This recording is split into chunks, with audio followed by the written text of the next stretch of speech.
Okay, week 11 here, NFL slate. About to get into the games, real quick and simple. It's about that time of year where we already know most of these teams, what they're going to do.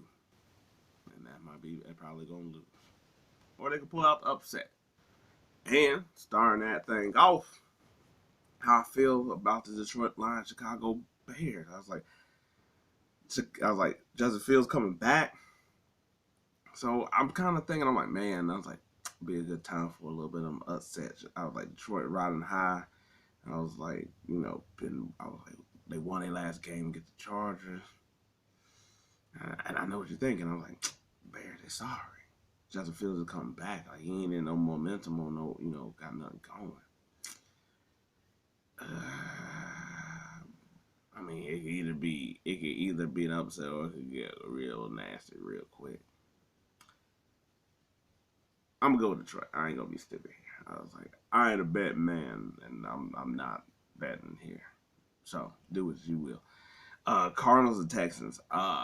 If we get both of the performances we got last week, that could be a really good game. Kyle Murray, his first game back, was over here just being, like all around the play, and leading into a victory. And then CJ Stroud, 2 weeks in a row, last second victories, going down the length of the field in order to give his team a chance to win.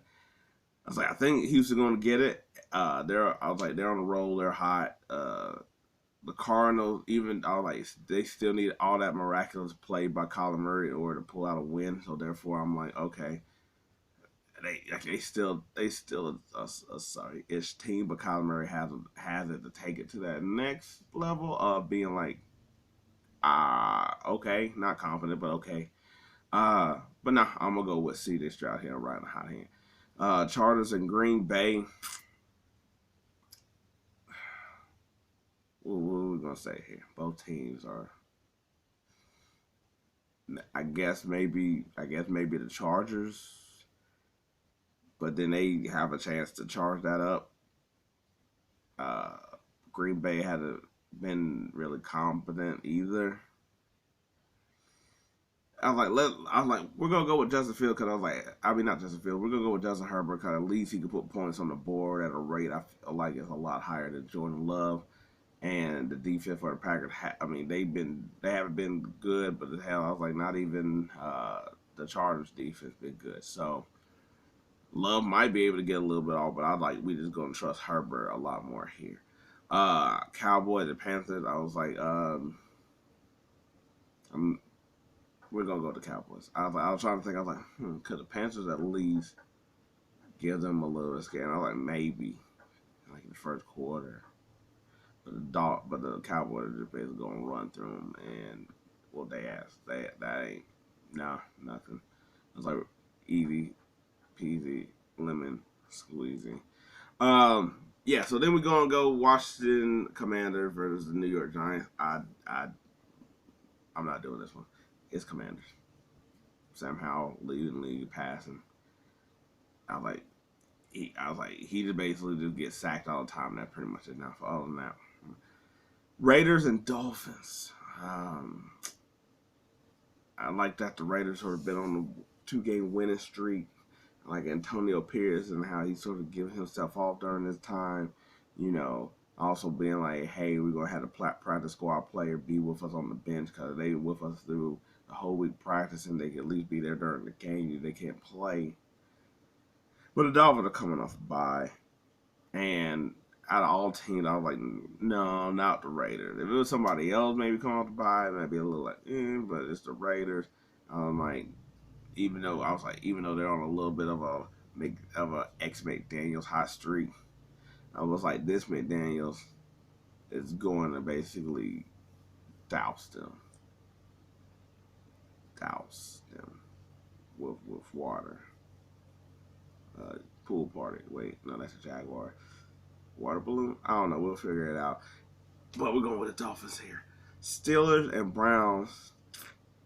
The Browns defense has been high in, and that's it. The offense, I was like, You lost Sean Watson, which I mean, I don't think that's a big drop off in comparison. I was like, as it is, except for that they're going back to like Dorian Thompson, uh, the rookie who got like a chance like about like a month ago, where they've been doing with what they've been filling out with Walker. So that's why I'm like, I was like his second go around going against a crazy Pittsburgh Steelers defense, where they still got all their pieces, they still got their momentum, they still got all I'm like, nah, you gotta go Pittsburgh here. I was like, they're going Tomlin again with that thing. I was like, TJ Watt it. I was like, well, I'm gonna come up with more puns as well. Titans Jaguars. I was like, the Jaguars need sort of a bounce back game, and you should get it against the Titans. Will Levis still in the. I was like, now I got the whole chart of the team from here on out. I'm gonna go with the Titans. I just think that Levis been playing good enough, but with Hopkins and Derrick Henry, and their defense has been all right here the last couple weeks as well too. That I think that the Jaguar might just be stuck in one. I was like, they've been sort of up and down all year anyway, so it wouldn't shock me that you would think like, oh, okay, nah, they lost so bad that they'll come out winning this week, and I was like, no, I was like, they'll play, it'll be a game, but I don't think it's going. But I was like, I think it's gonna be one of those where it's like it's really close, and the Titans is end up pulling it off. I was like, Buccaneers and 49ers. As much as the Bucks need to win, to stay ahead of that division, it's gonna be the 49ers. I was like, they got everybody back healthy. I was like, they're just back. Their gears running all together. Like that's oiled up machine, ready to destroy humanity at this point. So that's not it. I was like, yeah, the first quarter is gonna be cool. Then after that, but Baker Mayfield sort of always trying to make a game out of something until you can tell like there's no point here anymore. But so I was like, it'd be a little bit more competitive, but we're going 49ers. Jets Bills. Talk about a game of this is a must win for both teams. The Jets to keep any type of hope alive or any hope that Aaron Rodgers come back or whatever you want to say in that regard. And the Bills who lost their coordinator, offensive coordinator. I was like, been having the whole thing with like Diggs and his brother's tweets and Josh Allen throwing picks everywhere. Yeah, it just seems like this is a recipe for a disaster. And it's really more for the Bills than anything because the Jets lose than it just kind of like, well, that's the season that we already sort of figure might be here anyway because of the injury. The Bills, on the other hand, that is not something that they want. I was like, and also in week one, I was like, they won because of all the turnovers. I think the Bills win here. I don't think it's something convincing. I don't think it's something to be like. I think it's still like ooh, but I think they squeeze out a victory against Zach Wilson and that squad. And then there's Seahawks and Rams. Uh, Cause I was like, the Seahawks and Rams can both move the offense, but I don't think Stafford is. I was like, I don't think he's bad either. Yeah, so I was like, we're going to Seahawks here. Never mind, that was too much thinking over there. I was like, if Stafford ain't there, then it's Gino all day with that team that they could put up points. I was like, Puka Cooper, they gonna get Puka Cooper. Now, they need to figure out like a Mario name or something like that. But anyway, Geno Smith gonna be throwing a whole lot and throwing it to Lockett and Lululemon DK Metcalf. That's what we're gonna go with that. Then Vikings Broncos. You already know where I'm gonna go. The boy Dobbs.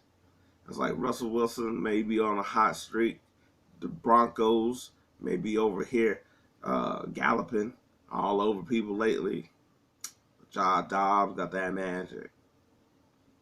And it's the heart of gold or it's in a young girl's heart. Either way, he got it in the palm of his hand.